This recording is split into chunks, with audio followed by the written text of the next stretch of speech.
I think it's really important. One of the lessons I learned through all of this is if you've frozen your eggs once, you cannot let that define you in any way. After doing multiple cycles, if I had only had my first cycle or only my second or only my third or only my fourth, depending on which one, I would feel either like I'm a rock star or like, what is wrong with my body? Your results can make you feel like your body's great or not.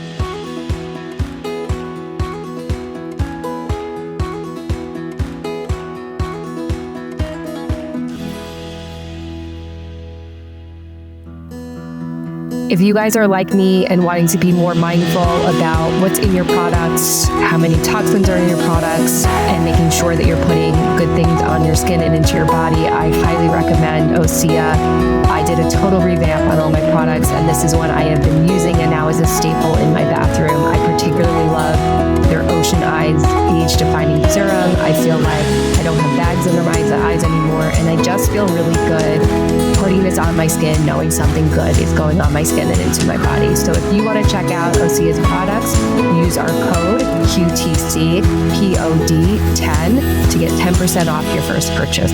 Welcome to Saige Jones to our podcast, Quiet the Clock. I'm so excited to have you here in person. And we were just talking off camera about how long we've been talking about doing this and saving this conversation for in person.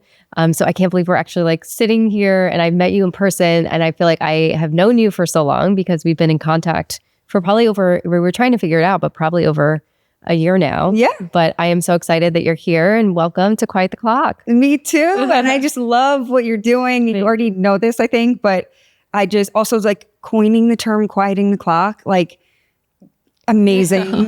And just everything you're doing, I think is awesome. Oh, thank you so much. I appreciate that. I appreciate you being here to share your story. So we actually connected. Well, you reached out to me through a former guest. Mm-hmm. You knew one of our guests that was on here, and you asked me to be on your podcast because through your journey, you did your own series on egg freezing. So before we get into your journey specifically, what was it like for you to do podcast series on egg freezing, and what type of guests did you have on? Like, what did you learn that you didn't already know through your own experience? Oh, what did I learn? Okay, so here's the kind of background. So my podcast is generally focused on positive, sort of inspiring stories. So it could be sad things, but something with a positive ending.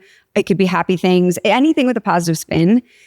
And then when I froze my eggs, I became passionate about this. And I was like, let me do a season on this. And it's the longest season I've had, and it's still going. Is it? Oh my God. It's still going. So, and I release every other week. Some episodes are just me talking about what I've learned.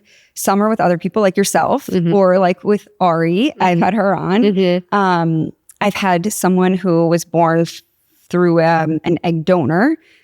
So I'm just still learning. And I think everyone's perspective and stories are also different, and different ages and different worries. So yeah, so many things. Yeah, it's so personalized. Even though it's some similar process, it's like the layers and complexities to everybody's story is so different. Yeah, and then also there's similarities in that at your age, at the time you froze at 37, I froze at 29, 30. So even though you can be in different places, you can also find yourself in the same place freezing your eggs for sometimes the same reasons, sometimes different reasons. Yeah. So tell us your reasons. How'd you learn about egg freezing? When did you start considering it? So I do not remember when I learned about it. Okay. I have no clue. And I remember, what I do remember is asking my doctor just about it. Just like, hey, where would I start if I want to do this? And I think going back, and this ties into like a bunch of parts of my journey, but I've always kind of pictured myself as an older mom. I don't really know where that comes from. Maybe my like awareness around not knowing where life is going to take you, my always feeling like I want to be better and be more equipped to be a mom. But these are things that like, I don't know if I thought through in my early 20s, or like maybe I was even saying it in my teens. Like I've just always said that about. You've always felt that. I think so. Yeah, wow. Like I don't have so I think because I had that in my mind, it was just like, I I would be interested in doing this. And so I asked my doctor about it, and she had referred me to someone. This is like, maybe I was like 25. I don't really know. Oh, you started looking into it young. I don't really know the age. But I think that's amazing. Yeah, I thought about it. And I remember calling this doctor that she referred me to, and they were like, yeah, it's going to be about $14,000. And I was like, all right, thanks. And hung up. Yeah. And then years later at my job, I had the benefits, and I didn't even know that these benefits were offered to me until probably 4 months into my role. So I wasn't seeking out a role that had them. What did you feel like when you were on the call with the doctor and they were like, it's this much money? Like, it wasn't pressing for me. Yeah. So it's not like I was crushed, but it was just always on my mind. So I was just kind of like, okay, I didn't know what to make of it. It was like a bummer, but fortunately I was young enough and not knowing if I had any issues. And I still don't know if I have any, will have any issues getting pregnant. That it was just a bummer. But I also I'm a believer in abundance, and that there's always more, trying to avoid the scarcity mindset. So I think that's just a natural part of a situation like that. Me kind of, whether it's conscious or not, just feeling like it'll come. Yeah. That's interesting. We talked about an abundance mindset and scarcity mindset earlier today. And how has having an abundant mindset served you in life, not even, exclusive to the egg freezing experience? Just with anxiety and stressing about anything, reminding myself that there's room for everyone. There's a path for all of us. I don't know if I believe so much that our paths are set out for us or not. I'm still learning so much, but I think it mainly helps me with anxiety and stress. And I think I even said this to you once, that I'm just a believer that the universe is working with you. You did say that to me. You did say, I think you texted me that one time when I was struggling. Yeah, I think so. So yes, you did. So I just take that sort of mentality in as much, in as many aspects of life as I can. And I still deal with anxiety and stress about things, but having tools like that help me to just remember life is going to be okay. Yeah. And you need something so grounding like that, because life is hard sometimes. Life is so hard. It's beautiful. Sometimes, a lot of times. It's hard. Life is not easy, but it's our job to try to make it as great for ourselves as possible. Oh, I love that. Okay, so fast forward, you're at this job, you find out 4 months into the job, you have these benefits available to you. And so does that then start your journey? Oh, yes, absolutely. Yeah. So I went digging for at my company, everything is you have to look for sort of online. So I'm digging through all of the information. And what year are we in? 2024. Yes. So this was at the end of 2022. And I think I was looking into it around October. I had taken the job in June, and I'm still at my job. And in these documents that I'm reading, it said, this has now become elective as of January of 2023. So I just feel like that was the universe, just serving me with this opportunity. If it had been a year before or 2 years before that I had gotten the job, I wouldn't have been able to, unless I proved that I had some type of fertility issue. Yeah. I wouldn't have been able to pursue it. Wow. Yeah. I mean, I could keep going, but let me know. No, keep going. Yeah. So you have this benefit. Yeah. I think that's important too, to think about the timing or the way that things unfold. It was meant to unfold that way, that you would arrive at the job at that time when now these benefits are available to you. Yeah. And I'm not such a believer in everything happens for a reason, but I believe in some things sort of happening that way, or again, the universe aligning for you. And for the record, it is way easier said than done to have this mentality. These are things that I'm constantly trying to implement. Yeah. But yeah, I just feel so blessed because I was the person who called, and it was $14,000 and I couldn't pay that out of pocket. And I get to have these benefits, and how fortunate is that? So you're fortunate. What at this point, 29? You said? I was, 20. Well, 29. 29. Yep, 29. Did you know anyone else that had frozen their eggs around you as you start looking into this for yourself? No, you didn't. No. Even with my first cycle, it was the kind of thing that when I shared it with people, it was like, what? You froze your eggs? What was that like for you to share with people and people just say that? Like, it was, for me, an opportunity to educate. It again, for me, with the disclaimer that I have no clue if I will have any issues, but I don't know that I do. So the mentality going into it was just like, this is an option and I'm blessed to have this opportunity. So it wasn't like polarizing or it didn't make me feel bad in any way. It was like, let me tell you about it. I'm excited about this. Like we should all know. So it wasn't anything bad. Yeah, I love that. One thing you and I have been going back and forth offline was to talk about the fact that you are in a relationship. Currently, you were in the same relationship while doing this. And I was like, hey, do you want to talk about what it was like to do this in your relationship? And you were just kind of like, sure. But there's like not much to say, which I want to highlight because I think that's amazing. I think I had a lot of angst around how to bring this to my partner, that I was going to freeze my eggs. I've had other guests on here was like, navigating how to have those conversations with their partner, but you had a very different experience, which I think is amazing. And I do want to highlight because I want to normalize that it doesn't have to be a big, scary thing at all, or it doesn't have to be anything at all. Yeah.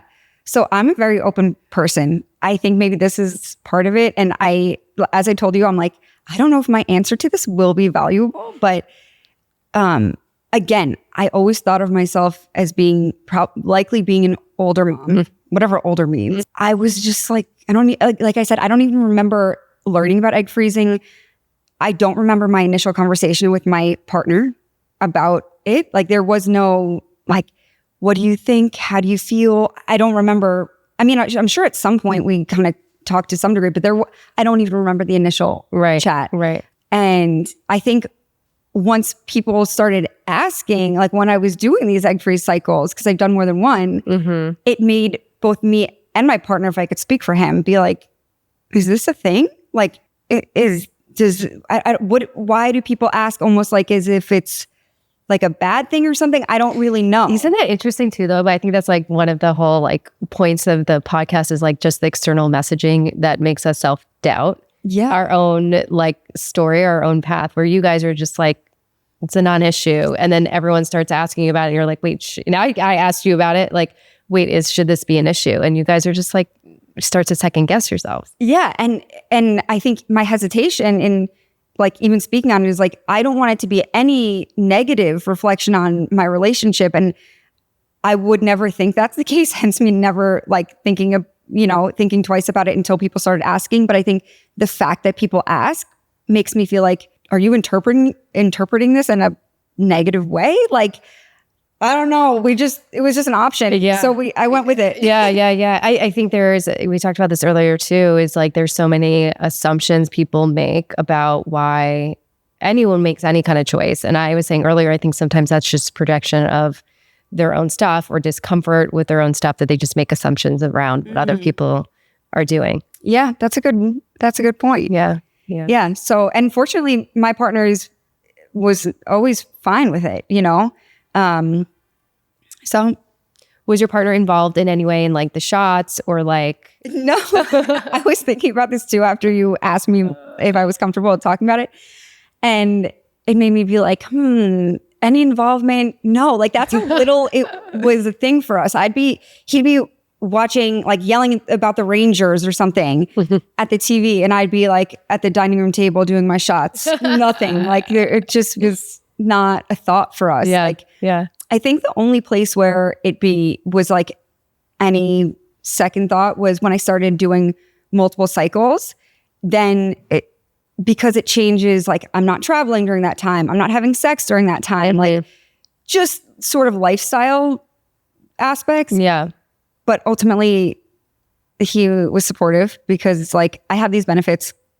Let's use them. Yeah, I love how you put it. We had this option and we took it, or I had this option and I took it. And why not? Yeah, that's the only way I viewed it. I'm like, I'm so lucky to have this. Like, why wouldn't I use it? Yeah. So you did do multiple cycles. How was your first one? And kind of talk us through each and maybe how they were each different and sort of the decisions to go into some. I know the decision we talked about your last round. Yeah. So I never went into this thinking about doing multiple cycles. It didn't even cross my mind that I didn't know enough at all. I really didn't I didn't know anything. So going to the first one, I feel like I was mostly just kind of excited to some degree. And I remember when you were on my podcast, my reaction, because you were like, wait, can I ask you how you felt? Like a similar thing. And I was like, I was stoked. And then I kind of like went back on that because I was like, didn't want that to come off as like insensitive to someone who was doing it for reasons where they have to or anything else. But I also realized that it was a benefit to me and I didn't think much about it. So eventually I became passionate about it. So when I was talking to you, I was mid-passion. Yeah. But looking back, I was like, was I excited? I don't know. It was something I was just happy that I got to do. Yeah. We talk a lot too about the differentiation between the like, I have to and I get to. And it sounds like, you have this amazing benefit and it's, I get to do this. Where for other women, I love that you are mindful and sensitive to other women's experience, but you get to own your own too. You get to own yours, that it was exciting and you were soaked and that you get to, and you had this option too. But yeah, it can create a very different experience based on where you're at in it and why you're doing it. Totally. And I think it's really important. One of the lessons I learned through all of this is if you've frozen your eggs once, you cannot let that define you in any way. And like, I don't know if you've ever even thought about this because you've only done it one time. But after doing multiple cycles, if I had only had my first cycle or only my second or only my third or only my fourth, depending on which one, I would feel either like I'm a rock star or like, what is wrong with my body? Because the results were so different. And even like how I messed up, which I could talk about if you want, I messed up the injections, one of them. So I don't know if anyone's thought about it like that, but I would have if I didn't go through multiple cycles and realize like how your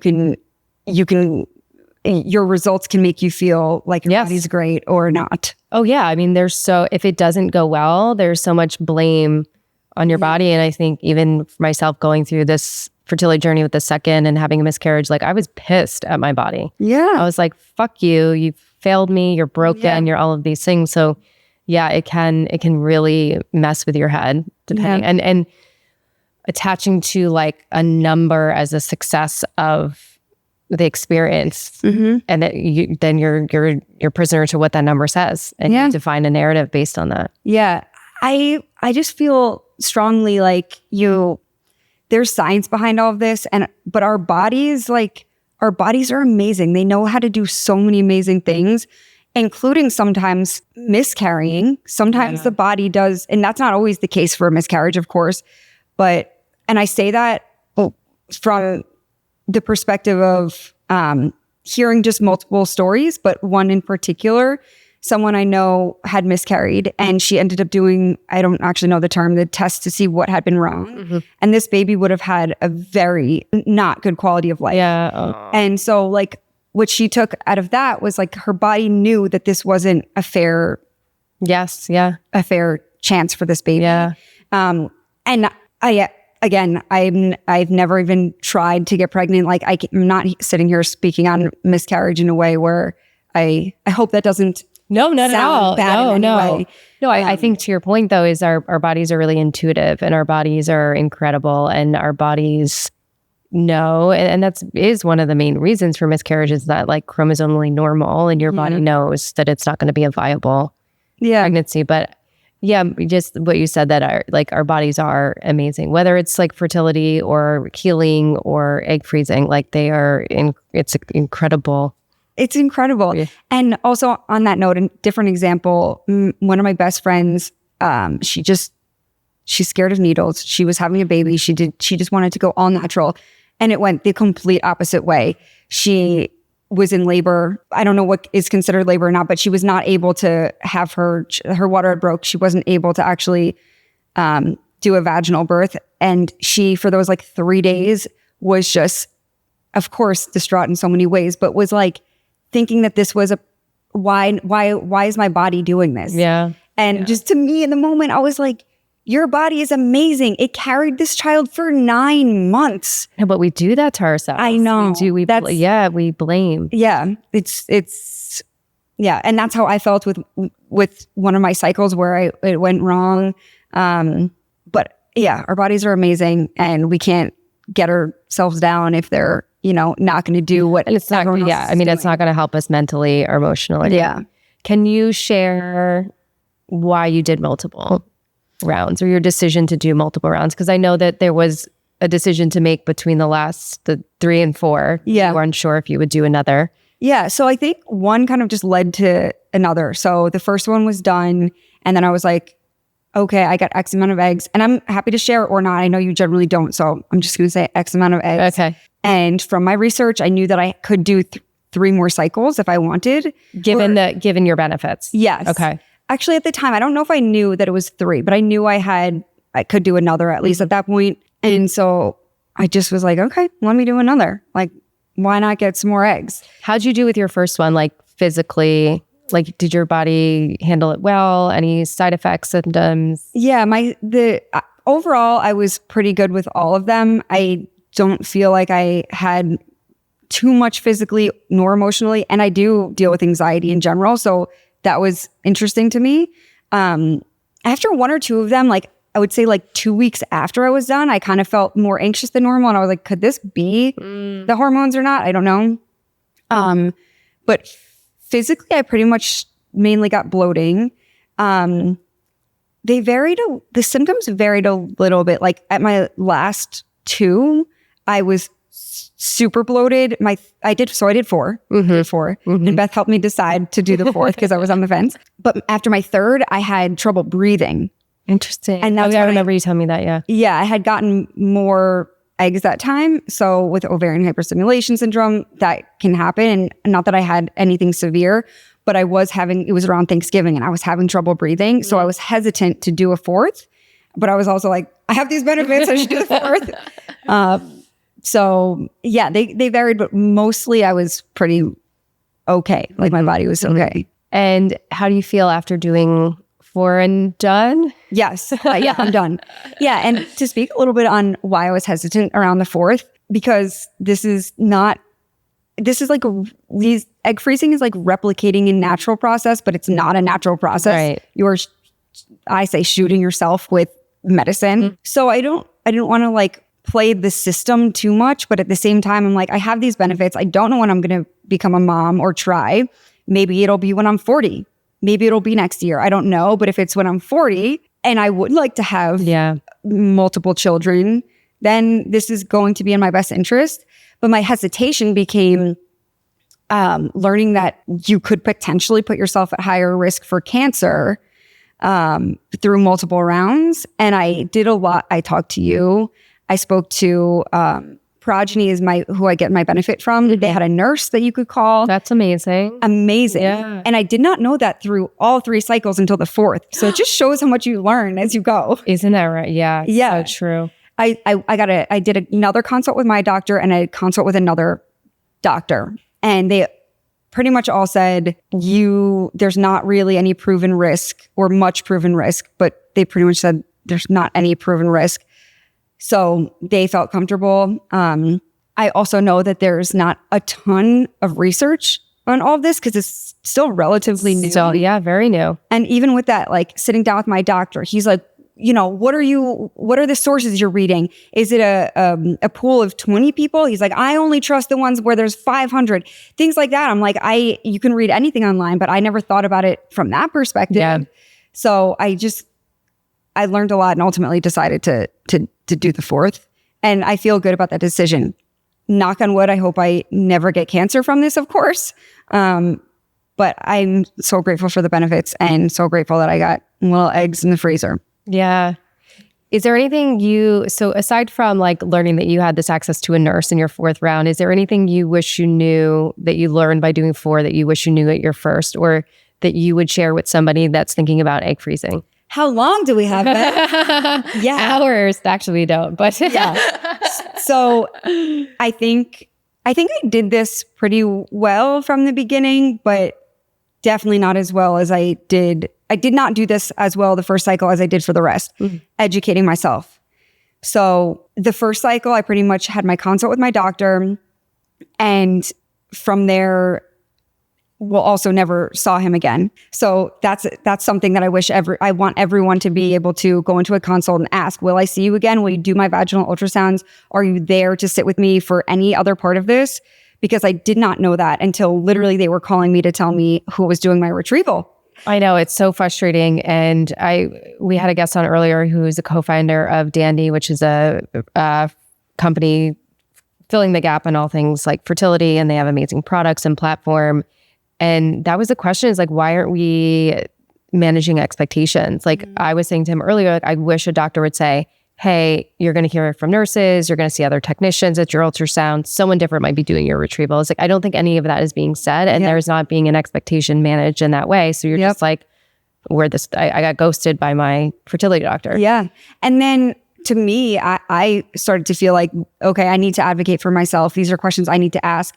But you can, of course, argue like, why aren't you just sharing this off the bat? Why isn't that part of the consult? Like my consult, I went in and they're like, so what are you thinking? You know, I wish that they asked, how many children would you like? I think that's a huge thing. I didn't learn that until I didn't learn about the fact that you might need to do multiple cycles until probably when I started considering. And that's a newer question I'm hearing too, because another guest said that she got that question and that was the first time I heard that question, that clinics are asking like, how many children will you want? Yeah. And now I'm in that boat. Like I had my first naturally, but now I'm using these eggs. Hopefully I have another naturally and I won't need the egg, but now I'm using the eggs for the second. That wasn't said to me either. It's almost like they're not helping you think about family planning in a different way. Yeah. Yeah, that should be one of the first questions in my opinion, because especially if time is a factor, like your biological clock, time is a factor. And if you're older, then you should know that going into this, I need to be planning for potentially multiple cycles. I wish I knew that. Just going back to my original point about educating yourself, through my first cycle, I pretty much just like went with everything that they said. And then I got super passionate about it pretty much towards the end. And I learned about AMH, FSH, antral follicle count, all these different things that I was like, no one ever told me my numbers the first time. How do I know like where oh my gosh, you didn't know your numbers before your first round? Numbers as far as like my AMH and all of those. Before starting your first round, you didn't know those? Maybe they told me kind of in passing some. Right. But it was never like, okay, these are your numbers. This is what we expect from them, etc. Here's what they mean. Yeah, exactly. So I went and learned them all myself. And then with my second cycle, I was able to do, they also don't say like, you need to do a consult. They'll say like, you can just start your next cycle. I was like, I didn't have a follow-up with my doctor. At my clinic, they don't do a follow-up after your cycle. Did you do all four at the same place? Yes, you did. I did. Yeah. And I can tell you about like why. But so then going into my second cycle, I came in there, I had the consult with my doctor and I said, I understand that these are my numbers. So why was my result this? And he said, I'm sorry. This is actually my fault. I wanted to play it very safe, but this time around we'll up your medicine, blah, blah, blah. If I hadn't done that research and gone in there and asked those questions, we might have done the same protocol. But also if you were someone that didn't have benefits and you were someone that was paying out of pocket and you only had an opportunity to do one time. Yes. Oh my God. Yeah. I would be like, can you take that? I'm sorry. And give this to me for free. You know? Yeah. So yeah, I was able to like, I feel like somewhat drastically change the course of my next cycles by having those conversations and asking questions. And I'll say that I think sometimes we make up stories in our head, right? Like we don't know what someone else is thinking, but I did often feel almost annoying going into my clinic because I did ask a lot of questions, and as you know, it's very quick. Yes. Every morning I actually did get to sit with someone, but they are basically just there to say like, okay, take the same medicine tonight or whatever the case is. Yeah. Blood work, ultrasound, out the door. Yeah. Yeah. But for me, I'm like, I have this, I'm sitting, I'm looking at you, and can I ask a few questions? And it was so rushed. But what I learned through that is I would request, and this felt really uncomfortable for me, but I would request certain PAs certain vaginal ultrasound techs. Oh, amazing. Because there were some that just made me feel, or maybe it was me, you know, in the story in my head, but I did not feel as comfortable with certain people, and felt really good with others. I don't think it matters if it's a story in your head. You tune into the discomfort. And if you're uncomfortable, I think that's amazing that you advocated to have people in the room that made you feel comfortable to do that. And I think a lot of women don't advocate for themselves in that way. So I love that you're sharing that here, because everybody should. Yeah. And I'm someone who is not really scared of confrontation. I stand up for myself, etc. And it was still uncomfortable. It was to the point where one time I knew which tech was in which room. One was in room 1, one was in room 2. And there were new nurses. And this nurse comes in and she's like, Saige, you're in room 2. And I was like, oh, is that with the vaginal tech that I like, but is normally in room 1? And she was like, I'm sorry, not she. The woman who makes me feel uncomfortable pops up and she goes, don't worry, Saige, you'll be with the other lady. And it made me feel even more uncomfortable. But I was like, you know what? I did it. I asked. Good. So scary stuff, but it made my experience way better.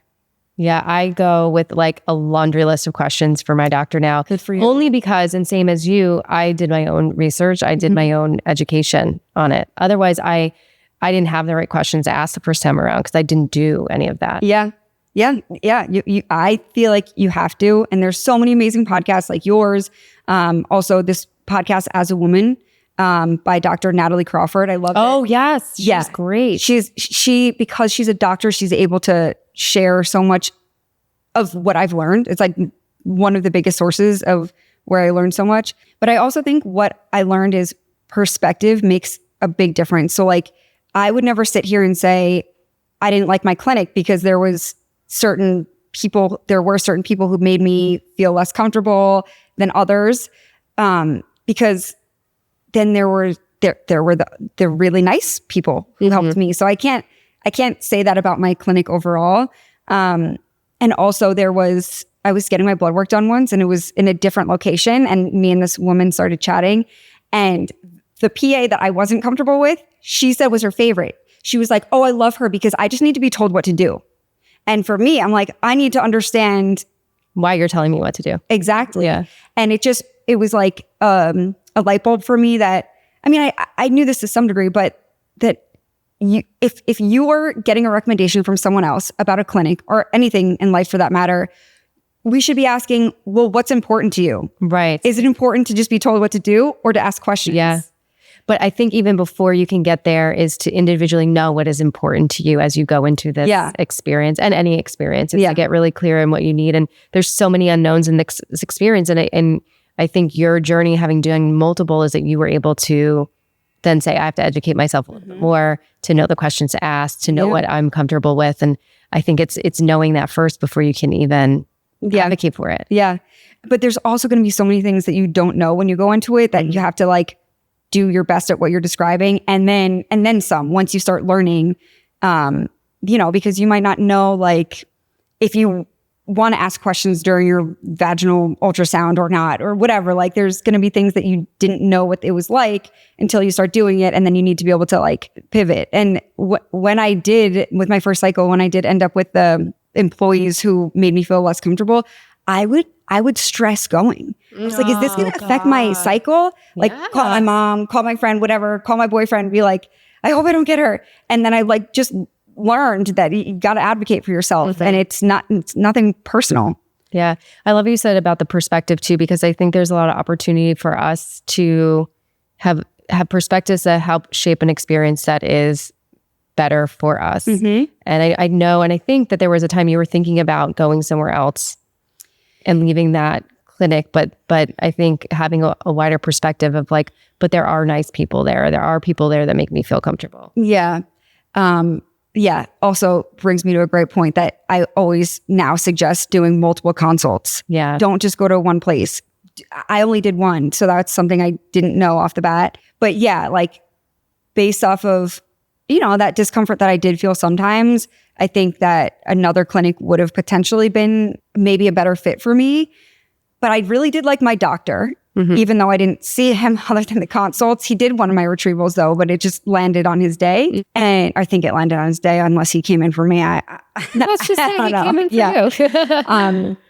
I did do another consult, mostly for the sake of my, deciding about the fourth freeze and the cancer concern. If I had gone with a different clinic after starting with mine, I would have to pay 2 different storage fees every year. Oh. So instead of I pay $1,000 a year. At this other place, it was $1,500, and then I would be paying, double. Yeah. So it just made sense to do it at the same place and just suck it up and advocate for myself. But something else that I did was freeze in 2 locations. Oh, okay. Talk about that. So part of my just egg freezing in general is like, you don't know what's going to happen in life, if I'll be able to have kids or not. I also have the mentality, you don't know if there's going to be a flood or a fire or what's going to happen. And actually there was a flood at the location where they store eggs before I froze with them. And I don't think that's something that they generally share, but this came up upon me asking. Oh my gosh. Yeah. And everything was okay. So they told me, but I asked them if I could do my next one. I only did one retrieval in the city, and it wouldn't cost any more storage wise because it was still like all under the same umbrella company. So at least I have some eggs in a different location. God forbid something. That is really, really smart. I think it's so funny. Shelly had put together like some egg freezing questions, and one of them she asked was like, what happens if the power goes down? It's like not something I ever thought about. I don't know if a lot of people think about. So I think that's really brilliant to have them in 2 different locations. I didn't even know where my eggs were, which is, I think now you should like at least know where they are. Yeah. I mean, I just know that they're at this place where I did my retrieval. That's all I know. Someone could have told me they're like in Ohio and they're in New Jersey. Like I literally didn't know what state. Yeah. But I think, it's amazing how you did your decision making, how you did your due diligence on everything and made right decisions and choices that felt good for you. Yeah. I tried. And even with that, they told me that I couldn't do it in the city. And then I got a call back. That was like during one of my rushed mornings when I'm like trying to ask all my questions. And then they called me back. I was at Costco and they said, actually, I was wrong, which I really appreciated. And she said, you can do it in the city. And I said, let's do it. So how do you feel having done it? How do you feel working in the space, doing the podcast and having all these women on sharing their stories? Like, now that it's behind you, like how does it all feel? It feels good. It feels great. I feel so grateful for the opportunity to do this.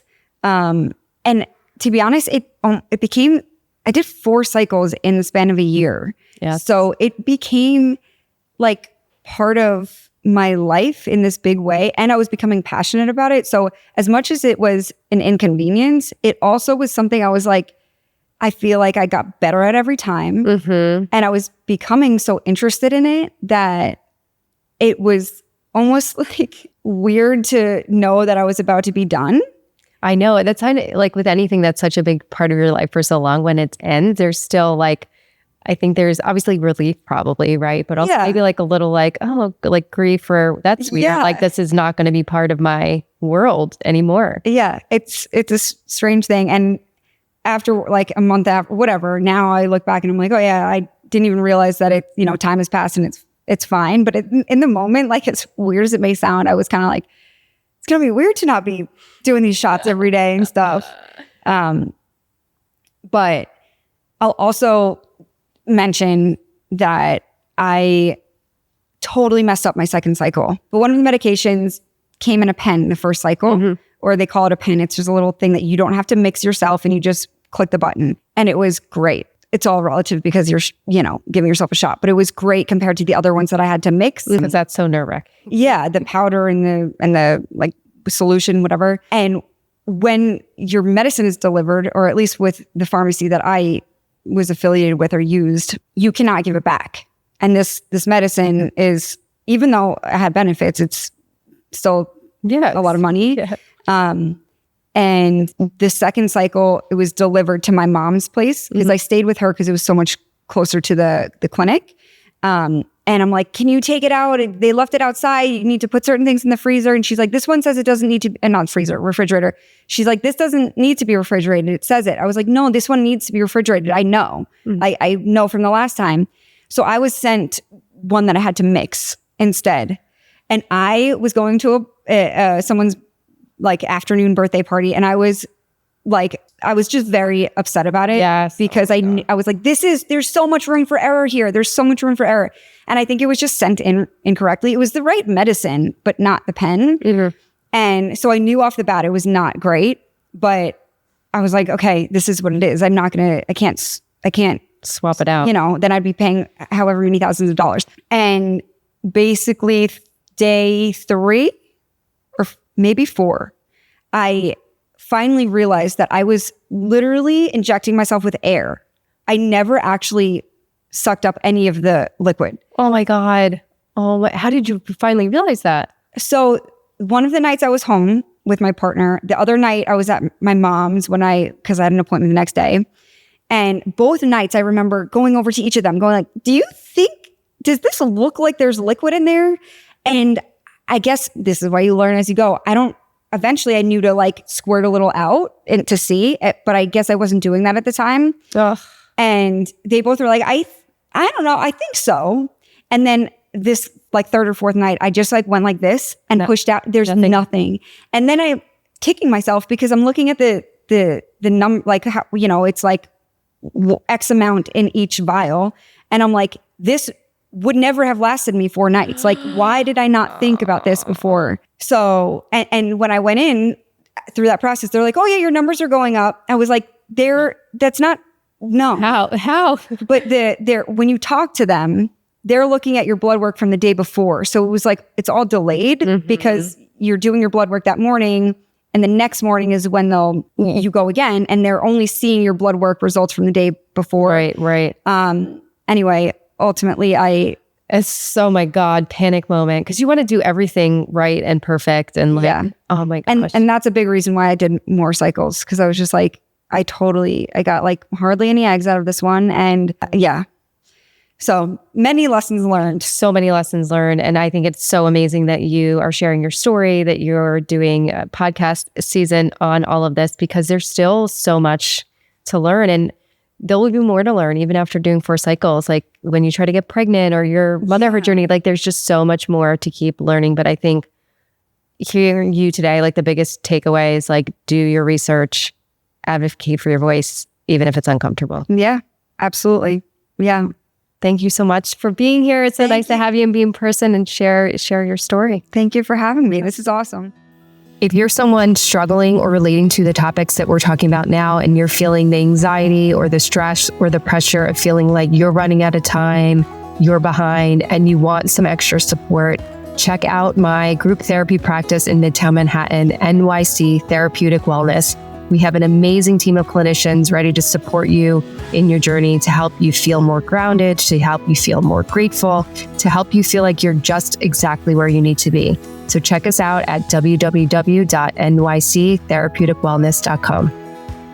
Hey guys, I'm Beth. Thank you so much for tuning in to Quiet the Clock. If you want to hear more episodes and learn more about how to dismantle societal timelines, live life on your own terms, live life fully and authentically, subscribe to our channel on YouTube, and you can also follow us on Instagram and TikTok at Quiet the Clock Pod.